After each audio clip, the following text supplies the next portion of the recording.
kubah aneh mula muncul dan merubah persekitaran di bandar-bandar utama serata dunia. Sesetengah orang ramai yang berada di dalam kubah kelihatan bertukar menjadi raksasa.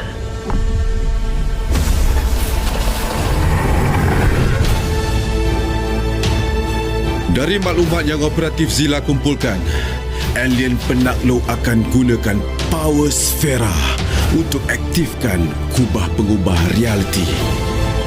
Prioriti kita adalah untuk hentikan mereka dari aktifkan power sfera tu.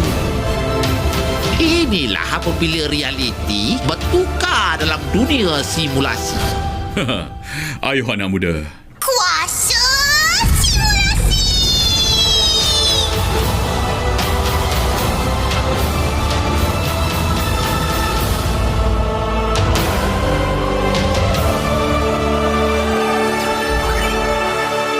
Papa, kenapa lambat?